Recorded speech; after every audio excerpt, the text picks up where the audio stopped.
പാകിസ്ഥാനും ചൈനയും ഒരേ പ്ലേറ്റിൽ അല്ലെങ്കിൽ ഒരേ ലെവലിൽ ഞാൻ നിലനിർത്തില്ല. പാകിസ്ഥാനുമായുള്ള പ്രശ്നങ്ങൾ കൂടുതൽ രൂക്ഷമാണ്. ചൈനയ്ക്കും ഇന്നത്തെ ലോക സാഹചര്യങ്ങളിൽ ഇന്ത്യയെ പോലെ ഒരു രാജ്യത്തെ ശത്രുവാക്കുന്നതിൽ യാതൊരു നേട്ടവുമില്ല എന്നറിയാം. അപ്പം അവരുമായുള്ള ബന്ധങ്ങൾ നമുക്ക് നല്ല രീതിയിൽ മാനേജ് ചെയ്ത് അതിൽ നിന്നും നമുക്ക് നേട്ടങ്ങൾ ഉണ്ടാക്കാൻ സാധിക്കണം. പാകിസ്ഥാനാണെങ്കിലും വളരെ രൂക്ഷമായ പ്രശ്നങ്ങളുണ്ടെങ്കിൽ നമ്മളത് ശത്രുതയുടെ കണ്ണുകളിൽ കൂടെ കണ്ടാൽ അതിനൊരു പരിഹാരം കണ്ടെത്താൻ സാധിക്കില്ല. അവിടെയാണ് നയതന്ത്രം ആവശ്യമുള്ളത്. നമ്മളാണെങ്കിലും നാളെ ഇന്ത്യയുടെ ജയിലിൽ കിടക്കുന്ന ഒരു കുറ്റവാളിയെ വിടണം എന്ന് മറ്റൊരു രാജ്യം വന്ന് ആവശ്യപ്പെട്ടാൽ സാധാരണ വിടാറില്ല. ഈ നിമിഷപ്രിയയുടെ കേസിൽ ഇന്ത്യൻ ഗവൺമെൻറ് പരമാവധി ശ്രമങ്ങൾ നടത്തുന്നുണ്ട്, അവസാനം വരെ നടത്തും എന്നത് തന്നെയാണ് എൻ്റെ വിശ്വാസം. ഈ ഒരു ടാരിഫ് യുദ്ധം തുടങ്ങിയിരിക്കുന്നത് മറ്റ് പല യുദ്ധങ്ങൾ നിലനിൽക്കുമ്പോഴാണ്. ഇവിടെ ചെന്ന് അവസാനിക്കും, എത്രത്തോളമാണ് ട്രംപ് ഒരു ബാർഗെയിനിങ് ചിപ്പായിട്ട് ഇതൊക്കെ ചെയ്യുന്നു, എപ്പോൾ പിൻവലിക്കും എന്ന് ഒന്നും നമുക്ക് പ്രവചിക്കാൻ സാധിക്കില്ല.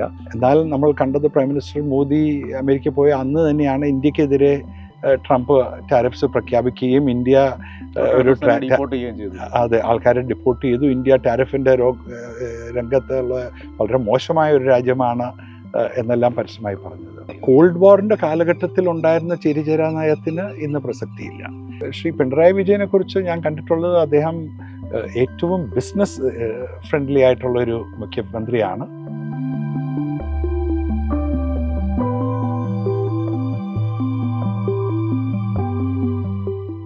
മിഡിൽ ഈസ്റ്റ് രാജ്യങ്ങളുമായി ബന്ധപ്പെട്ട് കൂടുതലായി പ്രവർത്തിക്കേണ്ടി വരാറുണ്ട് ഇപ്പോൾ ഡിപ്ലോമാറ്റുകൾക്ക്. അപ്പോൾ നമുക്കറിയാം യമനിലെ നിമിഷപ്രിയയുടെ കേസ്, ഈ നിമിഷപ്രിയയുടെ കേസുമായി ബന്ധപ്പെട്ട് കുറേ ഡെവലപ്മെൻറ്റുകൾ ഇങ്ങനെ വരുന്നുണ്ട്. ഇപ്പോൾ നമ്മുടെ രാജ്യത്തിനും നമ്മുടെ നയതന്ത്ര പ്രതിനിധികൾക്കും ഇടപെടാൻ പറ്റിയൊരു സ്പേസാണ്. എന്തുമാത്രം ഈ വിഷയത്തിൽ ഇടപെടാൻ കഴിയും, അതിൻ്റെ ഒരു പരിമിതി എന്താണ്? എത്രത്തോളം ഇടപെടാൻ കഴിയും, എന്താണ് അതിൻ്റെ പരിമിതി എന്നുള്ളതിന് ആർക്കും വ്യക്തമായിട്ട് പറയാൻ സാധിക്കില്ല. അത് ഓരോ സാഹചര്യം അനുസരിച്ചിരിക്കും. ഓരോ കേസും മറ്റൊരു കേസിൽ നിന്നും വ്യത്യസ്തമാണ്. മാത്രമല്ല ഓരോ രാജ്യവും മറ്റൊരു രാജ്യത്തിൽ നിന്നും വ്യത്യസ്തമാണ്. ഒരു ഉദാഹരണത്തിന് പ്രൈം മിനിസ്റ്റർ മോദി നേരിട്ട് ഇടപെട്ട് ഖത്തറിൽ അറസ്റ്റിലായ ചില നേവൽ ഓഫീസേഴ്സിനെ റിലീസ് ചെയ്യിപ്പിച്ചു. അവർ സ്പൈയിങ് നടത്തി എന്ന കുറ്റകൃത്യമായിരുന്നു അവർക്കെതിരെ ചുമത്തിയത്. ഇന്നും ഒരു നേവൽ ഓഫീസർ അവിടെ അറസ്റ്റിലുണ്ട്, ആളെ വിടാൻ സാധിച്ചില്ല. അപ്പോൾ എന്തുകൊണ്ട് ബാക്കിയുള്ളവർ ഇയാളെ വിട്ടില്ല എന്നുള്ളതിനെ കുറിച്ച് ഡീറ്റെയിൽസ് നമുക്ക് ക്ലിയർ അല്ല. ഇതെല്ലാം ഖത്തർ ഗവൺമെൻറ് എടുക്കുന്ന തീരുമാനങ്ങളാണ്. നമ്മളാണെങ്കിലും നാളെ ഇന്ത്യയുടെ ജയിലിൽ കിടക്കുന്ന ഒരു കുറ്റവാളിയെ വിടണം എന്ന് മറ്റൊരു രാജ്യം വന്ന് ആവശ്യപ്പെട്ടാൽ സാധാരണ വിടാറില്ല. അത് ഇന്ത്യൻ നിയമം അനുസരിച്ച് കോടതികൾ ശിക്ഷിച്ച ഒരു വ്യക്തിയാണെങ്കിൽ അർഹിക്കുന്ന ശിക്ഷ ലഭിക്കണം എന്നുള്ളതാണ് സാധാരണ ഒരു ഗ്ലോബൽ പ്രാക്ടീസ്.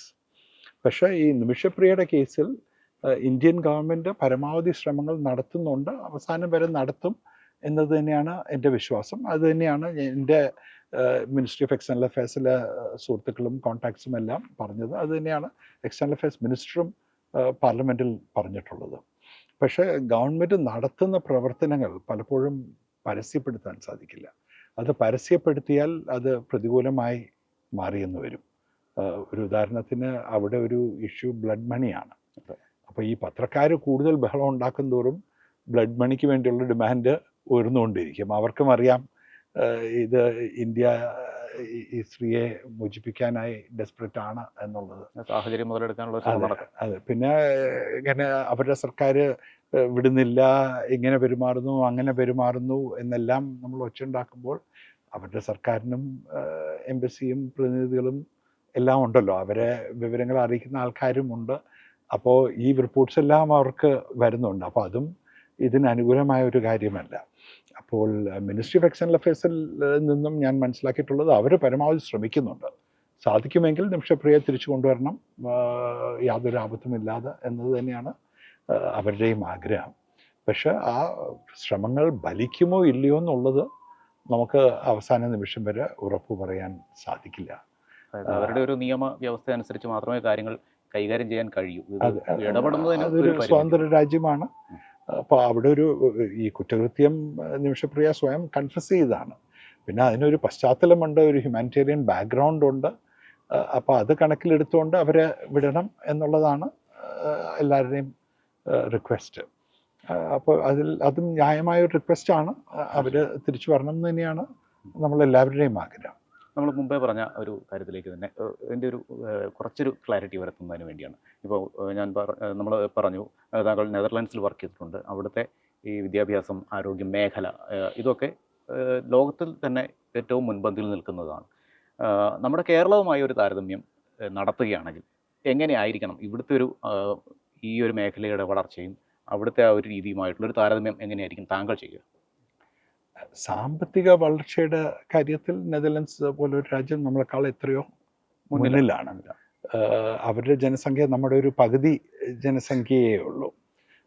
വർഷങ്ങളായി അവരും ഒരു കാലഘട്ടത്തിൽ ഒരു കൊളോണിയൽ പവറായിരുന്നു. നൂറ്റാണ്ടുകളായി ഉണ്ടാക്കിയെടുത്ത ഒരു സമ്പത്താണ് ഇന്ന് അവർക്കൊരു അടിത്തറ നൽകുന്നത്. പക്ഷെ അതിന്മേൽ ശാസ്ത്രത്തെ പരമാവധി ഉപയോഗിച്ച് അവരൊരുപാട് മുന്നേറ്റങ്ങൾ നടത്തിയിട്ടുണ്ട്. ഒരു ഉദാഹരണത്തിന് ഏറ്റവും അറിയപ്പെടുന്ന 2 ഡച്ച് കമ്പനീസ് ഇന്ത്യയിലും ലോകത്തെമ്പാടും, ഒന്ന് ഫിലിപ്സ് ആണ്, മറ്റൊന്ന് യൂണിലിവർ ആണ്. അതുപോലെ മൂന്നാമതൊരു കമ്പനി വേണമെങ്കിൽ പറയാവുന്നത് ഷെല്ലാണ്. അതൊരു ആംഗ്ലോ ഡച്ച് കമ്പനി എന്നാണ് പറയുന്നത്. അപ്പോൾ പല രംഗങ്ങളിലും ഒരുപാട് സാങ്കേതിക വിദ്യ, സാങ്കേതിക അറിവ് ഉപയോഗിച്ച് മുന്നേറിയിട്ടുള്ള ഒരു ചെറിയൊരു രാജ്യമാണ് നെതർലൻഡ്സ്. കേരളത്തിനും സത്യം പറഞ്ഞാൽ നമുക്ക് എല്ലാവർക്കും അറിയാം, ഇന്ത്യയെ എടുത്ത് നോക്കിയാൽ കേരളം ഒരുപാട് ഹ്യൂമൻ ഡെവലപ്മെൻറ്റ് ഇൻഡസ്ട്രീസിൽ ഒരുപാട് പുരോഗതി വഹിച്ചിട്ടുള്ള സംസ്ഥാനമാണ്. നമുക്ക് വളരെയധികം അഭിമാനിക്കാനായി ഒരുപാടുണ്ട്. ഇന്ത്യ മാത്രമല്ല, നമ്മുടെ ജനസംഖ്യ നിരക്കെല്ലാം യൂറോപ്പിന് തുല്യമാണ്. നമ്മുടെയും വളരെ ഒരു ഡിക്ലൈനിങ് ഫെർട്ടിലിറ്റി റേറ്റ് ആണ്. നമ്മുടെ women's participation in economy almost 50-50 ആണ്. അല്ലെങ്കിൽ ചിലപ്പോൾ സ്ത്രീകൾ പുരുഷന്മാരെക്കാൾ കൂടുതൽ ആക്റ്റീവായിട്ട് ഇക്കോണമിയിലുണ്ട്. അങ്ങനെ നമ്മുടെ സോഷ്യൽ സ്ട്രക്ചറിന് ഒരുപാട് ശക്തിയുണ്ട്. പക്ഷേ ഈ വലിയൊരു ജനസംഖ്യയുള്ള ഒരുപാട് ചെറുപ്പക്കാരുള്ള രാജ്യത്ത് തൊഴിലാണ് ഏറ്റവും വലിയൊരു പ്രശ്നം. പിന്നെ ഈ മാറി വരുന്ന ലോക സാഹചര്യങ്ങളിൽ ടെക്നോളജിയുടെ ഈ ചാട്ടത്തിന് മുന്നിൽ കേരളം എന്ത് നയം സ്വീകരിക്കണം എന്നുള്ളതാണ്. അത് ഇതുവരെ കേരള ഗവൺമെൻറ് പറഞ്ഞിട്ടുള്ളത് നമ്മളൊരു നോളജ് ഇക്കോണമി സൃഷ്ടിക്കാൻ വേണ്ടിയുള്ള ശ്രമങ്ങളാണ്. നമുക്കിവിടെ പൊല്യൂട്ടിങ് ഇൻഡസ്ട്രീസ് വേണ്ട, സുസ്ഥിര വികസനം ഉറപ്പുവരുത്തുന്ന ഒരു ഡെവലപ്മെൻറ്റ് മോഡലാണ് നമ്മൾ ആഗ്രഹിക്കുന്നത് എന്നൊക്കെയാണ് ഗവൺമെൻറ്റിൻ്റെ പ്രഖ്യാപിത ലക്ഷ്യങ്ങൾ. അത് വേറെ മറ്റൊരു ഗവൺമെൻറ് ഭരണത്തിൽ വന്നാലും അതൊക്കെ തുടരും എന്ന് തന്നെയാണ് എൻ്റെ വിശ്വാസം. അപ്പോൾ ഈ നോളജ് ഇക്കോണമി എങ്ങനെ നമുക്ക് കേരളത്തിൽ പടുത്തുയർത്താൻ സാധിക്കും, എങ്ങനെ നമ്മുടെ ലോകത്ത് എവിടെ ചെന്നാലും മലയാളികൾ അവിടെ ഉണ്ടെങ്കിൽ അവർക്ക് എല്ലാവർക്കും ബഹുമാനമാണ്. അവർ നന്നായി പ്രവർത്തിക്കുന്നുണ്ട്, അവർ വലിയ വിജയം കാഴ്ചവെച്ചിട്ടുണ്ട്. അവർ പ്രവർത്തിക്കുന്ന എല്ലാ മേഖലയിലും, ബിസിനസ്സിലാണെങ്കിലും പ്രൊഫഷണൽസ് ആയിട്ടാണെങ്കിലും സാധാരണ വർക്കേഴ്സ് ആയിട്ടുണ്ടെങ്കിലും. അപ്പോൾ നമുക്കുള്ള ഈ ഒരു റിച്ച് ഹ്യൂമൻ റിസോഴ്സ്, ഈ ഒരു ടാലൻറ്റിനെ എങ്ങനെ ഉപയോഗിച്ച് സംസ്ഥാനത്തിൻ്റെ വികസനത്തെ വേഗതയിൽ മുന്നോട്ട് കൊണ്ടുപോവുകയും നമ്മൾ നേടിയിട്ടുള്ള ആ സാമൂഹിക നേട്ടങ്ങൾ നിലനിർത്തിക്കൊണ്ട് ജനങ്ങൾക്ക് തൊഴിൽ ഉറപ്പുവരുത്തുക, നമ്മുടെ ഇൻഫ്രാസ്ട്രക്ചർ ഒരു വേൾഡ് ക്ലാസ് ഇൻഫ്രാസ്ട്രക്ചറായി മാറ്റിയെടുക്കുക, നമ്മുടെ ക്വാളിറ്റി ഓഫ് ലൈഫ് എന്ന് പറയുമ്പോൾ പ്രത്യേകിച്ചും water pollution, waste management, air pollution മുതലായ കാര്യങ്ങൾ എങ്ങനെ നമുക്ക് അഡ്രസ്സ് ചെയ്യാൻ സാധിക്കും. പിന്നെ ഒരുപാട് നമുക്ക് ഇന്ന് സാമൂഹിക തിന്മകൾക്ക് കുറവൊന്നുമില്ല. പലപ്പോഴും ഞാൻ 26-ാം വയസ്സിലാണ് ഫോറിൻ സർവീസിൽ ജോയിൻ ചെയ്തത്. അപ്പോൾ ആ സമയത്ത് കേരളം വിട്ട ഒരു വ്യക്തിയാണ്. 60 വയസ്സിൽ റിട്ടയർ ചെയ്ത് തിരിച്ചു വരുമ്പോൾ പലപ്പോഴും എനിക്ക് തോന്നിയിട്ടുള്ളത് കേരളം പിന്നോട്ട് പോയിട്ടുണ്ട് എന്നുള്ളതാണ്. അന്നത്തെ ഒരു ലിബറൽ കാഴ്ചപ്പാട് ഇന്ന് കാണുന്നില്ല. പത്രവാർത്തകൾ കണ്ടാൽ അന്ധവിശ്വാസങ്ങളെല്ലാം കൂടുതൽ ബലപ്പെട്ടു എന്ന് തോന്നും. ജാതിമത വ്യത്യാസങ്ങൾ കൂടുതൽ ശക്തമായിരിക്കുന്നു, അത് ഇല്ലാതാകുന്നതിന് പകരം. പിന്നെ രാഷ്ട്രീയത്തിൽ പോലും അക്രമ രാഷ്ട്രീയം, അന്യോന്യം കൊല്ലുക, ഇപ്പോൾ ചെറുപ്പക്കാരുടെ ഇടയിലുള്ള വയലൻസ്, ലഹരി പദാർത്ഥങ്ങളുടെ ഉപയോഗം, സോ ഇതെല്ലാം ഒരുപാട് ഭയം നൽകുന്ന കാര്യങ്ങളാണ്. ഇതും കേരളത്തിന് മാത്രം ഉള്ളൊരു കാര്യമല്ല, ലോകമെമ്പാടും ഉള്ള പ്രശ്നങ്ങളാണ്. പക്ഷെ നമുക്ക് ഇതിനൊരു പരിഹാരം കണ്ടെത്താൻ സാധിക്കണം. അത് നമ്മുടേതായ തന്നെ ഒരു സൊല്യൂഷൻ ആയിരിക്കും. രാജ്യാന്തര വിഷയങ്ങളിലേക്ക് വരികയാണെങ്കിൽ, ഇപ്പോൾ US ഡൊണാൾഡ് ട്രംപ് പ്രസിഡൻ്റായി വീണ്ടും അധികാരത്തിലെത്തിയിരിക്കുന്നു. അത് കഴിഞ്ഞിട്ടുള്ള കുറച്ച് കാര്യങ്ങളൊക്കെ നമ്മൾ കണ്ടതാണ്. ഇപ്പോൾ എല്ലാ രാജ്യങ്ങൾക്കും ഇറക്കുമതി ചുങ്കം കൂട്ടാനും അതുപോലെ തന്നെ പകരച്ചുങ്കം എന്നുള്ളൊരു കോൺസെപ്റ്റ് അങ്ങനെയൊക്കെ വരുന്നു. അപ്പോൾ എല്ലാവർക്കും തീരുവ ഏർപ്പെടുത്താനുള്ള ഈ ഒരു നീക്കം ഇപ്പോൾ ഫ്രീ ട്രേഡ് എന്നുള്ളൊരു സങ്കല്പത്തെ തന്നെ അട്ടിമറിച്ച് ഇല്ലാതാക്കിയിരിക്കുകയാണ്. ഭാരതത്തിലേക്ക് വരികയാണ്. ഇത് ലോകക്രമത്തെ, അതുകൂടാതെ നമ്മുടെ ഇന്ത്യ, പ്രധാനമായിട്ട് നമുക്ക് പറയാനുള്ളത് ഇന്ത്യയെ അതെങ്ങനെ ബാധിക്കും എന്നുള്ളതാണ്. അത് മാത്രമല്ല, ലോകത്തെ അത് ഏത് തരത്തിലായിരിക്കും ബാധിക്കുക? ട്രംപിൻ്റെ ഈ നീക്കങ്ങൾ ഈ ഒരു ലോകക്രമത്തെ അട്ടിമറിക്കുന്ന തരത്തിലേക്കാണോ പോകുന്നത്? തീർച്ചയായും അതൊരു ഹെൽത്തി സൈൻ അല്ല. ആൻഡ് ഈ ഒരു ടാരിഫ് യുദ്ധം തുടങ്ങിയിരിക്കുന്നത് മറ്റ് പല യുദ്ധങ്ങൾ നിലനിൽക്കുമ്പോഴാണ്. യുണൈറ്റഡ് നേഷൻസ് യുദ്ധം അവസാനിപ്പിക്കാൻ വേണ്ടി നിർമ്മിച്ചൊരു സംഘടനയാണ്. മനുഷ്യാവകാശ ലംഘനങ്ങൾ ഇല്ലാതാക്കാൻ വേണ്ടി നിർമ്മിച്ചൊരു സംഘടനയാണ്. വികസനം ലോകത്തിൻ്റെ നാനാ ഭാഗങ്ങളിലും എല്ലാ ജനങ്ങളിലും എത്തിക്കാൻ വേണ്ടി ഉണ്ടാക്കിയിട്ടുള്ള ഒരു സംഘടനയാണ്. ഈ ലക്ഷ്യങ്ങളെല്ലാം മറന്നുകൊണ്ട് ആ യുണൈറ്റഡ് നേഷൻസ് ഇന്ന് നിഷ്ക്രിയമായി നോക്കി നിൽക്കുകയാണ് ഗാസയിലെ അതിക്രൂരമായ യുദ്ധവും റഷ്യ യുക്രൈൻ യുദ്ധവും എല്ലാം. അതിന് പ്രതികരിക്കാൻ മാർഗമില്ല. അമേരിക്ക ആണെങ്കിൽ നേരെ മറിച്ച് പാരീസ് കൺവെൻഷനിൽ നിന്നും വിഡ്രോ ചെയ്യുന്നു, WHO-ൽ നിന്നും വിഡ്രോ ചെയ്യുന്നു, യുനെസ്കോയിൽ നിന്നും വിഡ്രോ ചെയ്യുന്നു. അപ്പോൾ മൊത്തത്തിൽ മൾട്ടിലാറ്ററലിസം, അല്ലെങ്കിൽ ലോകത്തെ രാജ്യങ്ങൾ ഒരുമിച്ച് വന്ന് ആ പ്രശ്നങ്ങളെ നേരിടണം, അതിന് പരിഹാരം കണ്ടെത്തണം എന്ന ഒരു രണ്ടാം ലോക മഹായുദ്ധത്തിന് ശേഷമുള്ള ഒരു നീക്കത്തിന് ഉള്ള വലിയൊരു തിരിച്ചടിയാണ് ഇത്. എവിടെ ചെന്ന് അവസാനിക്കും, എത്രത്തോളമാണ് ട്രംപ് ഒരു ബാർഗെയിനിങ് ചിപ്പായിട്ട് ഇതൊക്കെ ചെയ്യുന്നു, എപ്പോൾ പിൻവലിക്കും എന്ന് ഒന്നും നമുക്ക് പ്രവചിക്കാൻ സാധിക്കില്ല. പക്ഷേ ഓൾറെഡി ലോകത്ത് വലിയൊരു ഇൻസെക്യൂരിറ്റി ഉണ്ടാക്കിയിരിക്കുകയാണ്. ലോക മാർക്കറ്റുകളെല്ലാം ഇടിഞ്ഞു വീഴുകയാണ്. പലയിടത്തും അമേരിക്കയാണ് ലോകത്തെ ഏറ്റവും വലിയ എക്കോണമി. അവിടെ ഒരു റിസഷൻ ഉണ്ടായാൽ ഈ നടപടികൾ കാരണം അത് ലോകത്തെല്ലാം ബാധിക്കും, ഇന്ത്യയെയും ബാധിക്കും. അപ്പോൾ എല്ലാവരും ഇന്നത്തെ ഈ ഘട്ടത്തിൽ നോക്കി നിൽക്കാം എന്നുള്ളതേ നമുക്ക് സാധ്യമുള്ളൂ. ഇന്ത്യയുടെ സ്വന്തം സ്ട്രാറ്റജി എടുത്തു നോക്കിയാൽ ഒരു പരിധിവരെ ട്രംപിൻ്റെ വിമർശനങ്ങൾ അംഗീകരിച്ചുകൊണ്ട് നമ്മുടെ ടാരിഫ്സ് കുറയ്ക്കാനായിട്ടുള്ള ഒരു ശ്രമമാണ് ഗവൺമെൻറ് ആലോചിക്കുന്നത്. അതുകൂടാതെ അമേരിക്കയുമായൊരു ഫ്രീ ട്രേഡ് എഗ്രിമെൻറ്റിൽ എത്തി ആ ഫ്രീ ട്രേഡ് എഗ്രിമെൻറ്റിലൂടെ ട്രംപിനെ കുറച്ചെങ്കിലും ആശ്വസിപ്പിച്ച് നമുക്കെതിരെ കൂടുതൽ പ്രതികൂലമായ നടപടികൾ ഒഴിവാക്കാൻ വേണ്ടിയുള്ള നടപടിയാണ് ഇപ്പോൾ കേന്ദ്ര ഗവൺമെൻറ് നടത്തിക്കൊണ്ടിരിക്കുന്നത്. എന്നാൽ അമേരിക്കയും ചൈനയും തമ്മിൽ ഒരു ടാരിഫ് യുദ്ധം ഉണ്ടായാൽ തീർച്ചയായും നമ്മളെയും ബാധിക്കും. മാത്രമല്ല, ഇത്രയധികം ടാരിഫ്സ് ചൈനീസ് ഗുഡ്സിനെതിരെ ചുമത്തുമ്പോൾ അമേരിക്കൻ മാർക്കറ്റ് ഇല്ലാതായാൽ, അല്ലെങ്കിൽ അമേരിക്കൻ മാർക്കറ്റിൽ ചൈനീസ് ഗുഡ്സിൻ്റെ വില വല്ലാതെ ഉയർന്നാൽ അവർ ഓട്ടോമാറ്റിക്കായിട്ടും മറ്റ് മാർക്കറ്റ്സ് നോക്കും. മറ്റു മാർക്കറ്റ്സിൽ ഏറ്റവും അടുത്ത് നിൽക്കുന്ന വലിയൊരു മാർക്കറ്റ് ഇന്ത്യയാണ്.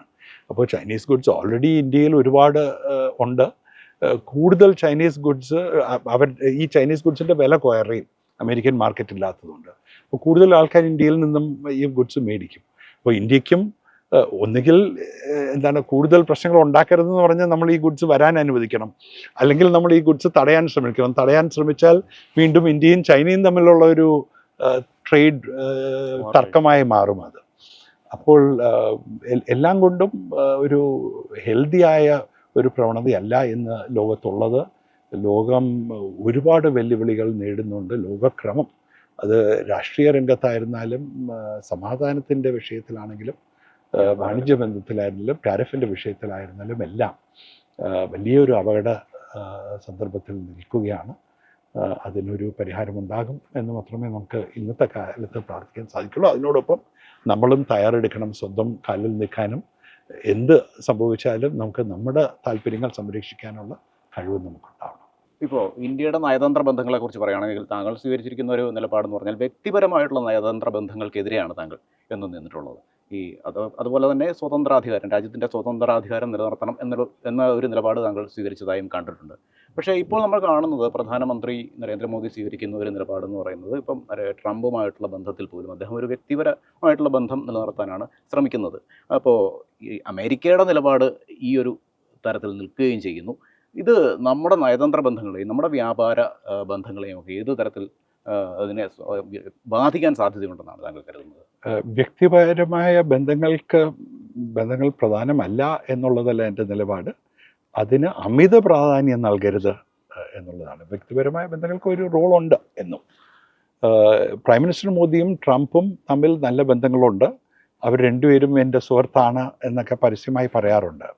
എന്നാൽ നമ്മൾ കണ്ടത് പ്രൈം മിനിസ്റ്റർ മോദി അമേരിക്ക പോയ അന്ന് തന്നെയാണ് ഇന്ത്യക്കെതിരെ ട്രംപ് ടാരിഫ്സ് പ്രഖ്യാപിക്കുകയും ഇന്ത്യ ഒരു ഡിപ്പോർട്ട് ചെയ്യുകയും ചെയ്തു. അതെ, ആൾക്കാരെ ഡിപ്പോർട്ട് ചെയ്തു. ഇന്ത്യ ടാരിഫിൻ്റെ രംഗത്തുള്ള വളരെ മോശമായ ഒരു രാജ്യമാണ് എന്നെല്ലാം പരസ്യമായി പറഞ്ഞത്. അതുകൊണ്ട് എത്ര വ്യക്തിബന്ധങ്ങളുണ്ടെങ്കിലും അൾട്ടിമേറ്റ്ലി ട്രംപ് അമേരിക്കയുടെ താല്പര്യങ്ങൾക്കനുസരിച്ചായിരിക്കും പ്രവർത്തിക്കുന്നത്. അത് അദ്ദേഹം എങ്ങനെയാണോ അമേരിക്കയുടെ താല്പര്യങ്ങൾ വ്യാഖ്യാനിക്കുന്നത് അതനുസരിച്ചാണ് അദ്ദേഹം പ്രവർത്തിക്കുന്നത് എന്നുള്ളത് അദ്ദേഹം ചാർജ് എടുത്ത ശേഷം നമ്മളെല്ലാവരും കണ്ടുവരുന്നതാണ്. അതുകൊണ്ട് നമുക്ക് വ്യക്തിബന്ധങ്ങൾക്ക് അമിത പ്രാധാന്യം നൽകാൻ സാധിക്കില്ല. നേരെ മറിച്ച് ഞാൻ പറഞ്ഞതുപോലെ നമുക്ക് ഇന്ത്യക്ക് ചെയ്യാവുന്ന എന്താണ്, ഒരു വശത്ത് അമേരിക്ക വൻപിച്ച ശക്തിയാണ്. അമേരിക്കയിൽ ഒരുപാട് ഇന്ത്യക്കാരുണ്ട്. ഇന്ന് അമേരിക്ക ഇന്ത്യ ബന്ധങ്ങൾ വളരെ നല്ല ഒരു നിലവാരത്തിൽ നിൽക്കുകയാണ്. ഈ ബന്ധങ്ങളെ ശക്തിപ്പെടുത്തേണ്ടത് നമ്മുടെ ഒരു ആവശ്യമാണ്. അതേസമയം ഇന്ത്യ സ്വന്തം ശക്തി നേടിയെടുക്കണം. ഇന്ത്യക്കുള്ള ഏറ്റവും വലിയ ശക്തി എന്ന് പറയുന്നത് നമ്മുടെ ഈ വലിയ മാർക്കറ്റ് തന്നെയാണ്. അപ്പോൾ നമ്മുടെ ജനങ്ങൾക്ക് നമ്മൾ ഗുഡ്സ് ഉണ്ടാക്കി വിൽക്കുവാൻ സാധിച്ചാൽ, അവർക്ക് ഇന്ന് നല്ല ഡ്രസ്സ് കൊടുക്കാനില്ലാത്തവർക്ക് നല്ല ഷർട്ടും നല്ല പാൻറ്റും കൊടുക്കാൻ സാധിച്ചാൽ, അവർക്ക് തൊഴിൽ നൽകാൻ സാധിച്ചാൽ, അതുകൊണ്ടുണ്ടാകുന്ന ഒരു ഇക്കണോമിക് ഉണർവ് മതി ഇന്ത്യയെ ലോകത്തിൻ്റെ രാജ്യങ്ങളുടെ ഏറ്റവും മുൻപന്തിയിൽ കൊണ്ടെത്തിക്കാനായി. അതിനുവേണ്ടി നമ്മൾ തുടർന്ന് ശ്രമിക്കണം. അതുപോലെ ഡിഫൻസിൻ്റെ രംഗത്തായിരുന്നാലും ഫോറിൻ പോളിസിയുടെ രംഗത്തായിരുന്നാലും നമ്മൾ ആർക്കും കീഴടങ്ങേണ്ട ആവശ്യമല്ല. ഇന്ന് നമ്മൾ പല പുതിയ പ്രയോഗങ്ങൾ അന്താരാഷ്ട്ര ബന്ധങ്ങളിൽ ഉപയോഗിക്കുന്നുണ്ട്. സ്ട്രാറ്റജിക് ഓട്ടോണമി എന്ന് പറയും, അല്ലെങ്കിൽ മൾട്ടി അലൈൻമെൻ്റ് എന്ന് പറയും. എന്നാൽ ഇതെല്ലാം ചെന്നെത്തുന്നത് പഴയ നോൺ അലൈൻമെൻറ്റിൽ തന്നെയാണ്. ഇന്ത്യ നടുക്ക് നിൽക്കുകയും ഒരു ചേരിയിലും ചേരാതെ സ്വന്തം താല്പര്യങ്ങൾ നോക്കി അതനുസരിച്ച് എല്ലാവരുമായി സൗഹൃദത്തിൽ നിലനിർത്തുന്നു. അതേസമയം എവിടെയെങ്കിലും അഭിപ്രായ വ്യത്യാസങ്ങളുണ്ടെങ്കിൽ അതിൽ നമ്മുടെ അഭിപ്രായം ശക്തമായി തന്നെ പറയുകയും നമ്മുടെ താല്പര്യങ്ങൾ നമ്മുടെ താല്പര്യം എന്ന് പറയുമ്പോൾ ഇന്ത്യയുടെ പണക്കാരുടെ താല്പര്യങ്ങളല്ല, ഇന്ത്യയുടെ ജനങ്ങളുടെ താല്പര്യങ്ങൾ ഏതാണോ അത് മുന്നോട്ട് വെക്കുക എന്നുള്ളത് തന്നെയായിരിക്കണം. പക്ഷേ ഈ ചേരിചേരാ നയത്തിൽ നിന്നൊരു വ്യതിയാനം കാണുന്നില്ല. ഇപ്പോൾ പ്രധാനമന്ത്രിയുടേതായാലും ചില പ്രസ്താവനകളിലൊക്കെ ഈ ചേരിചേരാ നയം എന്ന് ഇന്ത്യ കാലങ്ങളായി പിന്തുടർന്നു വരുന്ന ഒരു നയത്തിൽ നിന്നുള്ള ഒരു വ്യതിയാനം നമുക്ക് കാണാം. അല്ല, കോൾഡ് വാറിൻ്റെ കാലഘട്ടത്തിൽ ഉണ്ടായിരുന്ന ചേരിചേരാ നയത്തിന് ഇന്ന് പ്രസക്തിയില്ല. ഇന്ത്യ സ്വതന്ത്രമാകുകയും നെഹ്റുയുടെ കാലഘട്ടത്തിലുണ്ടായിരുന്ന ചേരിചേരാ നയവും അന്നത്തെ സാഹചര്യങ്ങളും എത്രയോ മാറിയിരിക്കുന്നു. അപ്പോൾ ആ കോണ്ടെക്സ്റ്റിലാണ് പുതിയൊരു ലാംഗ്വേജ് നമ്മൾ ഉപയോഗിക്കുന്നത്. പക്ഷേ യഥാർത്ഥത്തിൽ നമ്മുടെ റഷ്യയുമായുള്ള പോളിസി എടുത്തു നോക്കിയാലും, അമേരിക്കയുമായുള്ള പോളിസി എടുത്തു നോക്കിയാലും, ചൈനയുമായുള്ള പോളിസി എടുത്തു നോക്കിയാലും, എല്ലാം നെയ്ബർഹുഡിൻ്റെ പോളിസി എടുത്തു നോക്കിയാലും എല്ലാം നമ്മൾ ഒരു വിധത്തിൽ ആ നയത്തിൻ്റെ എസൻസ് തന്നെയാണ് തുടരുന്നത്. അത് തന്നെയാണ് സ്ട്രാറ്റജിക് ഓട്ടോണമി എന്ന് പറയുന്നത്. സ്ട്രാറ്റജിക് ഓട്ടോണമി എന്ന് പറയുന്നതിൻ്റെ അർത്ഥവും മറ്റൊരു രാജ്യത്തെ ഡിപ്പെൻഡ് ചെയ്തിരിക്കരുത്. നാളെ ചൈനയുമായ ഒരു പ്രശ്നം ഉണ്ടായാൽ നമുക്കത് നേരിടാൻ സാധിക്കണം. നമ്മൾ അമേരിക്കയെ കാത്തിരുന്നിട്ട് കാര്യമില്ല. നേരെ മറിച്ച് ചൈനയെ നേരിടാൻ അമേരിക്ക സഹായിക്കും എന്ന് പറഞ്ഞ് അവരുമായി കൂട്ടുപിടിച്ചിട്ടും കാര്യമില്ല. അമേരിക്കയിൽ നിന്ന് എന്തെങ്കിലും നേടാനുണ്ടെങ്കിൽ നമ്മൾ അതിനുവേണ്ടി പ്രവർത്തിക്കണം. ചൈനയിൽ നിന്നും എന്തെങ്കിലും നേടാനുണ്ടെങ്കിൽ അതിനുവേണ്ടി പ്രവർത്തിക്കണം. ഇരു രാജ്യങ്ങളുമായി നല്ല ബന്ധങ്ങൾ നിലനിർത്താൻ ശ്രമിക്കണം. പ്രശ്നങ്ങളുള്ളത് പരിഹരിക്കാൻ ശ്രമിക്കണം. അതുപോലെ തന്നെ റഷ്യയായിട്ടും നമ്മൾ ബന്ധങ്ങൾ ശക്തിപ്പെടുത്താനായി ശ്രമിക്കണം. ചൈന, പാകിസ്ഥാൻ ഈ രണ്ട് രാജ്യങ്ങൾ ഇപ്പോഴും ശത്രുപക്ഷത്ത് തന്നെയാണ് ഇന്ത്യ കരുതുന്നത്. അരുണാചൽ പ്രദേശിൽ ഭൂമി കയ്യേറുന്ന അടക്കമുള്ള കുറേയേറെ പ്രശ്നങ്ങളുണ്ട്. അപ്പോൾ അയൽ രാജ്യങ്ങളുമായിട്ടുള്ള ബന്ധം മെച്ചപ്പെടുത്തുന്നതിൽ ഇന്ത്യ ഇപ്പോഴും ഒരു തുറന്ന സമീപനമാണോ സ്വീകരിക്കുന്നത്? ഇപ്പോൾ പല പ്രശ്നങ്ങളുണ്ടാവാം. അല്ല, തീർച്ചയായിട്ടും ഇത് രണ്ടും രണ്ട് കേസാണ്. പാകിസ്ഥാനും ചൈനയും ഒരേ പ്ലേറ്റിൽ അല്ലെങ്കിൽ ഒരേ ലെവലിൽ ഞാൻ നിലനിർത്തില്ല. പാകിസ്ഥാനുമായുള്ള പ്രശ്നങ്ങൾ കൂടുതൽ രൂക്ഷമാണ്. ഇന്ന് അവിടെ ഒരു ചർച്ച പോലും നടക്കുന്നില്ല. ചൈനയായിട്ട് നമുക്കൊരു ഡയലോഗെങ്കിലും ഉണ്ട്. മാത്രമല്ല, ചൈനയുമായിട്ടും 62 യുദ്ധത്തിന് ശേഷം ഈ ഗൽവാൻ സംഭവം 2022 ഉണ്ടാകുന്നവരെ നമുക്ക് കണ്ടിന്യൂസ് ആയിട്ട് നമ്മുടെ ബന്ധങ്ങൾ ശക്തിപ്പെടുകയും ബോർഡറിൽ വലിയൊരു ഇൻസിഡൻറ്റ് ഇല്ലാതെ നമ്മൾ മാനേജ് ചെയ്തു. ഗൽവാനിലാണ് ഈ പ്രശ്നങ്ങൾ മുഴുവൻ തകർന്നത്. അപ്പോൾ അത് വീണ്ടും ഒരു നോർമൽസിയിലേക്ക് കൊണ്ടെത്തിക്കാൻ വേണ്ടിയുള്ള ശ്രമങ്ങളെല്ലാം ഗവൺമെൻറ് നടത്തുന്നുണ്ട്. മാത്രമല്ല, ചൈനയ്ക്കും ഇന്നത്തെ ലോക സാഹചര്യങ്ങളിൽ ഇന്ത്യയെ പോലെ ഒരു രാജ്യത്തെ ശത്രുവാക്കുന്നതിൽ യാതൊരു നേട്ടവുമില്ല എന്നറിയാം. അവരെ ഏറ്റവും കൂടുതൽ നോക്കുന്നത് അമേരിക്ക എന്തെല്ലാം പ്രഹരങ്ങൾ അവർക്ക് നേരെ അഴിച്ചുവിടുന്നു, ഏതെല്ലാം പ്രഷേഴ്സ് ഉണ്ടാകുന്നു എന്നുള്ളതൊക്കെയാണ്. അല്ലാതെ നമ്മുടെ ബോർഡർ ഡിസ്പ്യൂട്ട് അവർക്ക് അത്ര വലിയൊരു പ്രയോറിറ്റി ഇല്ല. പക്ഷേ ബോർഡറിൽ പ്രശ്നങ്ങളുണ്ട്. അതിന് പരിഹാരം കണ്ടെത്തണം. ചൈനീസുമായി ചർച്ചയിലൂടെ ഒരു സൊല്യൂഷൻ ഉണ്ടാക്കണം. നമ്മുടെ ബോർഡർ എസ്റ്റാബ്ലിഷ്ഡ് അല്ല, ഡീലിമിറ്റഡ് അല്ല, ഡീലിനേറ്റഡ് അല്ല. ഇതൊക്കെയാണ് ഇതിൻ്റെ ഒരു പ്രധാന കാരണങ്ങൾ. അപ്പോൾ ചൈന നമ്മുടെ ഏറ്റവും വലിയ നെയ്ബറാണ്. ഇന്ന് ലോകത്ത് തന്നെ ഏറ്റവും ശക്തമായ ഒരു രാജ്യമാണ്. സാമ്പത്തിക രംഗത്ത് ഏറ്റവും ഉന്നമനം ഉണ്ടാക്കിയിട്ടുള്ള ഒരു രാജ്യമാണ്. അപ്പോൾ അവരുമായുള്ള ബന്ധങ്ങൾ നമുക്ക് നല്ല രീതിയിൽ മാനേജ് ചെയ്ത് അതിൽ നിന്നും നമുക്ക് നേട്ടങ്ങൾ ഉണ്ടാക്കാൻ സാധിക്കണം. അപ്പോൾ ഒരു ശത്രുവായിട്ട് കാണുന്നതിനോട് ഞാൻ യോജിക്കുന്നില്ല. ഞാൻ ആദ്യമായി ചൈനീസ് ഭാഷ പഠിച്ച് ചൈനയിൽ പോയപ്പോൾ തൊട്ട് എൻ്റെ ഇന്ത്യൻ സുഹൃത്തുക്കളോടെല്ലാം പറയുന്നത് നമ്മൾ ചൈനയിൽ നിന്ന് പഠിക്കണം എന്നാണ്. അവർക്ക് ഇത്രയും വലിയൊരു സാമ്പത്തിക നേട്ടം ഉണ്ടാക്കുവാൻ സാധിച്ചിട്ടുണ്ടെങ്കിൽ അത് നമുക്കും ചെയ്യുവാൻ സാധിക്കും. അപ്പോൾ ആ ലെസൺസ് നമ്മൾ ഉൾക്കൊണ്ടുകൊണ്ട് നമ്മുടെ രാജ്യത്തെ കൂടി ശക്തിപ്പെടുത്തണം എന്നുള്ളതാണ്. അപ്പോൾ ശത്രു മനോഭാവം ശരിയല്ല എന്നുള്ളതാണ്. പാകിസ്ഥാനാണെങ്കിലും വളരെ രൂക്ഷമായ പ്രശ്നങ്ങളുണ്ടെങ്കിൽ നമ്മളത് ശത്രുതയുടെ കണ്ണുകളിൽ കൂടെ കണ്ടാൽ അതിനൊരു പരിഹാരം കണ്ടെത്താൻ സാധിക്കില്ല. അവിടെയാണ് നയതന്ത്രം ആവശ്യമുള്ളത്. എങ്ങനെ ചർച്ചയിലൂടെ എത്ര സമയം എടുത്താലും, എത്ര പേഷ്യൻസ് ആവശ്യപ്പെട്ടാലും, എത്ര നമുക്കെതിരെ പ്രൊവോക്കേഷൻ ഉണ്ടായിരുന്നാലും ചർച്ചയിലൂടെ നമുക്ക് പരിഹരിക്കാൻ സാധിക്കണം. ഇന്ന് നമ്മുടെ നെയ്ബർഹുഡ് എന്ന് പറയുന്നത് ഈ രണ്ട് രാജ്യങ്ങൾ മാത്രമല്ല, ഒരുപാട് പ്രശ്നങ്ങളുണ്ട്. അഫ്ഗാനിസ്ഥാനിൽ ഇന്ന് താലിബാൻ ഭരിക്കുകയാണ്. നേപ്പാൾ വളരെ അൺസെറ്റിൽഡ് ആയിട്ടുള്ളൊരു ഗവൺമെൻറ്റുകൾ ഇങ്ങനെ മാറി മാറി വന്നുകൊണ്ടിരിക്കുകയാണ്. അവരിൽ പലരും പ്രോ ചൈന ആയിട്ടുള്ള ആൾക്കാരുണ്ട്, പ്രോ ഇന്ത്യ ആയിട്ടുള്ള ആൾക്കാരുണ്ട്. ഒരു വളരെയധികം ഇൻസ്റ്റെബിലിറ്റി ഉള്ള ഒരു രാജ്യമാണ് നേപ്പാൾ. ബംഗ്ലാദേശിൽ ഇന്ത്യക്ക് വിരുദ്ധമായ ഒരുപാട് നിലപാടുകൾ എടുക്കുന്ന ഒരു സർക്കാർ ഭരണത്തിൽ വന്നിരിക്കുന്നു. ഇന്ത്യയോട് ഏറ്റവും അടുപ്പമുണ്ടായിരുന്ന ഷെയ്ഖ് ഹസീനയ്ക്ക് രാജ്യം വിട്ട് ഇന്ത്യയിൽ അഭയം തേടേണ്ടി വന്നിട്ടുള്ള ഒരു സാഹചര്യമാണ്. അവിടെയും ഒരുപാട് ഇൻസ്റ്റെബിലിറ്റി നിലനിൽക്കുന്നു. വീണ്ടും ഒരു മിലിറ്ററി കൂ ഉണ്ടാവുമോ എന്നെല്ലാം റൂമേഴ്സ് സ്പ്രെഡ് ചെയ്യുന്നു. മയന്മാർ മറ്റൊരു വളരെ പ്രധാനപ്പെട്ട നെയ്ബറിൽ അവിടെ പട്ടാള ഭരണമാണ്. എന്നാൽ ആ പട്ടാളത്തിൻ്റെ ക്ലൗട്ട്, ആ പട്ടാളത്തിൻ്റെ കൺട്രോള് രാജ്യത്തിൽ ഉള്ളത് ചുരുങ്ങിക്കൊണ്ടിരിക്കുകയാണ്. പല സ്ഥലത്തും പല എത്നിക് ആംഡ് ഗ്രൂപ്പ്സ് അവരുടെ ടെറിട്ടറീസ് കൈയടക്കുകയും അവിടുത്തെ ഭരണം അവരാണ് നടത്തുന്നത്. അപ്പോൾ അവിടെയും ഒരു അഫ്ഗാനിസ്ഥാൻ പോലെ ഒരു വളരെയധികം ഇൻസ്റ്റബിലിറ്റിക്ക് സാഹചര്യമുള്ള ഒരു രാജ്യമാണ്. ശ്രീലങ്കയിൽ ഇപ്പോൾ പുതിയൊരു ഭരണം വന്നിട്ടുണ്ട്, ഒരു ഇടതുപക്ഷ സർക്കാരാണ്. പണ്ട് ഇന്ത്യയൊക്കെ ശക്തമായി എതിർത്ത സർക്കാരാണ്. എന്നാൽ ഇപ്പോൾ പ്രൈം മിനിസ്റ്റർ മോദി ശ്രീലങ്കയിൽ പോയതേ ഉള്ളൂ. അവരുടെ പ്രൈം മിനിസ്റ്ററും വന്നിരുന്നു. അപ്പോൾ ആ ബന്ധങ്ങൾ നല്ലതാകും എന്ന് നമുക്ക് പ്രതീക്ഷിക്കാം. അതുപോലെ തന്നെ മാൽദീവ്സിലും ഒരു ഇന്ത്യ വിരുദ്ധ സർക്കാർ വന്നിട്ടുള്ള ഒരു കാലഘട്ടമാണ്. അപ്പോൾ ഈ നെയ്ബർഹുഡ് റിലേഷൻസ് നമ്മുടെ ഫോറിൻ പോളിസിയിൽ എന്നും നമ്മുടെ ചുറ്റുവട്ടമായിരിക്കണം നമ്മുടെ ഏറ്റവും പ്രധാനപ്പെട്ട ഒരു പ്രയോറിറ്റി. അപ്പോൾ ഈ രാജ്യങ്ങളും എല്ലാമായിട്ടുള്ള ബന്ധങ്ങൾ വളരെ കോംപ്ലക്സ് ആണ്, വളരെ ഡിഫിക്കൽട്ടാണ്.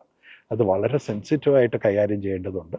അതിനുവേണ്ടി പരമാവധി ശ്രമങ്ങൾ, ആ ബന്ധങ്ങൾ നല്ല രീതിയിൽ ഒരു ഡിറ്റീറിയേഷൻ ഉണ്ടാകാതെ ഉയർച്ചയിലേക്ക് കൂടുതൽ രണ്ട് രാജ്യങ്ങളിലെയും ജനങ്ങൾ ബെനിഫിറ്റ് ചെയ്യുന്ന രീതിയിൽ ഉയർത്താൻ നമുക്ക് സാധിക്കണം. ഇപ്പോൾ നയതന്ത്ര പ്രതിനിധിയായി മാത്രമല്ല താങ്കൾ പ്രവർത്തിച്ചിട്ടുള്ളത്. ഇന്ത്യൻ പ്രസിഡന്റിൻ്റെ പ്രസ് സെക്രട്ടറിയായി പ്രണബ് കുമാർ മുഖർജിയുടെ പ്രസ് സെക്രട്ടറിയായി പ്രവർത്തിച്ചിട്ടുണ്ട്. അതുപോലെ തന്നെ ഓഫീസർ ഓൺ സ്പെഷ്യൽ ഡ്യൂട്ടിയായി കേരള സർക്കാരിൻ്റെ പ്രതിനിധിയായി ഡൽഹിയിൽ പ്രവർത്തിച്ചിട്ടുണ്ട്. ഈ ഒരു മേഖലയിലൊക്കെ പ്രവർത്തിക്കുമ്പോൾ നേതാക്കന്മാരുമായിട്ടുള്ള ഒരു ബന്ധം ഉണ്ട്, നല്ല രീതിയിലുള്ള ബന്ധമുണ്ട്. അപ്പോൾ നമ്മുടെ മുഖ്യമന്ത്രിമാരെയൊക്കെ ഒന്ന് താരതമ്യം ചെയ്യുകയാണെങ്കിൽ അവരുടെ ഒരു ഗവേർണൻസിൻ്റെ രീതിയെക്കുറിച്ച് ഒന്ന് പരിശോധിക്കുകയാണെങ്കിൽ ആരൊക്കെയാണ് മികച്ചത്, അല്ലെങ്കിൽ ആരൊക്കെയാണ് താങ്കളുടെ കണ്ണിൽ പറയുന്നത്? ഇതിൽ എല്ലാവർക്കും സ്ട്രോങ് പോയിന്റ്സ് ഉണ്ട്, വീക്ക് പോയിന്റ്സ് ഉണ്ട്. അപ്പോൾ അവരെക്കുറിച്ച് പരസ്യമായി താരതമ്യപ്പെടുത്തുക എന്നുള്ളത് ശരിയാണോ എന്ന് എനിക്കറിയില്ല. പക്ഷേ ശ്രീ പിണറായി വിജയനെക്കുറിച്ച് ഞാൻ കണ്ടിട്ടുള്ളത് അദ്ദേഹം ഏറ്റവും ബിസിനസ് ഫ്രണ്ട്ലി ആയിട്ടുള്ളൊരു മുഖ്യമന്ത്രിയാണ്. അദ്ദേഹം ഇടതുപക്ഷ പാർട്ടിയിൽ CPM-ൻ്റെ നേതാവാണ്. നീണ്ടകാലം ഇടതുപക്ഷ പ്രസ്ഥാനത്തിൽ വർക്ക് ചെയ്തതാണ്. എങ്കിലും ഇന്ന് ആ ഇടതുപക്ഷത്തിൻ്റെ ഒരു പ്രായോഗിക വീക്ഷണത്തിൻ്റെ ഒരു പ്രതീകമാണ്. കേരളം വളരണം, കേരളത്തിൽ ബിസിനസ്സിന് വളരാൻ സ്വാതന്ത്ര്യം ഉണ്ടാവണം, കേരളത്തിൽ നിക്ഷേപം ഉണ്ടാവണം എന്നെല്ലാം വിശ്വസിക്കുന്ന ഒരാളാണ്. എന്നാൽ വേറെ ആരെയും കൊച്ചായി കാണിക്കുന്നില്ല. ബാക്കി രാഷ്ട്രീയ നേതാക്കന്മാർക്കും അല്ലെങ്കിൽ ഇന്ന് കേരളം ഒരു തെരഞ്ഞെടുപ്പിന് കാത്തിരിക്കുന്ന ഒരു ഘട്ടത്തിൽ, ഏതാനും ഒരു വർഷം കൂടിയേ ഉള്ളൂ കേരളത്തിൽ നിയമസഭാ തെരഞ്ഞെടുപ്പ് നടക്കുവാനായി. ഈ അവസരത്തിൽ കേരളത്തിൽ ഒരുപാട് കഴിവുള്ള, ഒരുപാട് ഈ പ്രായോഗിക വീക്ഷണമുള്ള നേതാക്കന്മാരുണ്ട്. ഈ ഇൻവെസ്റ്റ് കേരള സമ്മിറ്റ് നടന്നപ്പോൾ എനിക്ക് ഏറ്റവും സന്തോഷമുണ്ടായത് അവിടെ പ്രതിപക്ഷവും അതിൽ ചെന്ന് പങ്കെടുത്തു. പ്രതിവർഷവും വളരെ പോസിറ്റീവായിട്ടുള്ള ശബ്ദങ്ങൾ ഇൻവെസ്റ്റ്മെൻറ്റിനോടും ബിസിനസ്സുകാരോടും അവിടെ പറയുകയുണ്ടായി. ഗവൺമെൻറ് പോലെ തന്നെ ഇൻഡസ്ട്രീസ് മിനിസ്റ്ററും ചീഫ് മിനിസ്റ്ററും പോലെ. മാത്രമല്ല ട്രേഡ് യൂണിയൻ്റെ പ്രതിനിധികൾ അവിടെ ഉണ്ടായിരുന്നു. അപ്പോൾ എംപ്ലോയേഴ്സും ഉണ്ടായിരുന്നു, ട്രേഡ് യൂണിയനും ഉണ്ടായിരുന്നു. അപ്പോൾ ഇതെല്ലാം കൊണ്ടും ഒരു നല്ല പ്രവണതയാണ്, നല്ലൊരു തുടക്കമാണ്. ഇതെല്ലാ മേഖലകളിലും നമുക്ക് കാഴ്ചവെക്കാൻ സാധിക്കണം. ഇൻഡിപെൻഡൻ്റ് ആയിട്ടുള്ള ഏതൊരു വ്യക്തിയും ആഗ്രഹിക്കുന്ന എല്ലാ രാഷ്ട്രീയ പാർട്ടികളും ഒരുമിച്ച് വന്ന് അവർ തമ്മിൽ മത്സരമുണ്ടെങ്കിലും കേരളത്തിൻ്റെ വികസനത്തിന് വേണ്ടി ഒരു കോമൺ അജണ്ട ഉണ്ടാക്കുകയും അത് മുന്നോട്ട് കൊണ്ടുപോവുകയും ചെയ്യുക എന്നുള്ളതാണ്. അതിന് വേണ്ടിയുള്ള ഒരു തുടക്കമാണ് ഈ ഇൻവെസ്റ്റ് കേരള സമ്മിറ്റ് എന്ന് ഞാൻ ആഗ്രഹിക്കുന്നു. ഏറ്റവും ഒടുവിലായി താങ്കളുടെ പിതാവിനെ കുറിച്ച്, രാജാമണി വക്കീൽ, എവിടെയായാലും പറഞ്ഞു കേൾക്കുന്ന ഒരു പേരാണ്. ഇപ്പോൾ അടുത്തിടെ ഹൈബീഡൻ പോലും ഒരു നയതന്ത്ര പ്രതിനിധിയോ അംബാസഡറോ അല്ല, ഞങ്ങളുടെ രാജാമണി വക്കീലിൻ്റെ മകനാണ് എന്ന് പറയുന്നൊരു ഘട്ടം കഴിഞ്ഞ ദിവസം ഉണ്ടായിരുന്നു. അച്ഛനെ എങ്ങനെയാണ് ഓർക്കുന്നത്? വളരെ ചുരുങ്ങിയ വാക്ക്. ചുരുങ്ങിയ വാക്കിൽ ഓർക്കുക എന്ന് പറയുക വളരെ ബുദ്ധിമുട്ടുള്ളൊരു കാര്യമാണ്. എന്നാൽ അച്ഛനെ എന്നും ഞാൻ ഓർക്കുന്നുണ്ട്.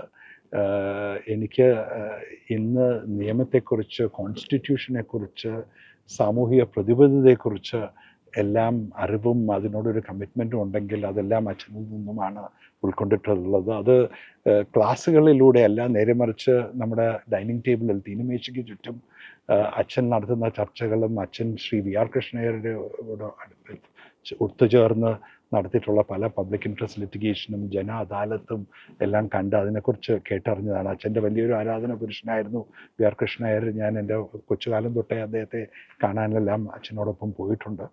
പിന്നെ ഞങ്ങളുടെ ചെറുപ്പത്തിൽ തന്നെ ഞാനും എൻ്റെ സിസ്റ്ററും ബ്രദറും എല്ലാം ഞങ്ങളുടെയൊക്കെ പിറന്നാൾ ആഘോഷത്തിന് പോലും അച്ഛൻ ബ്ലൈൻഡ് സ്കൂളിൽ നിന്ന് കുട്ടികളെ കൊണ്ടുവരുമായിരുന്നു.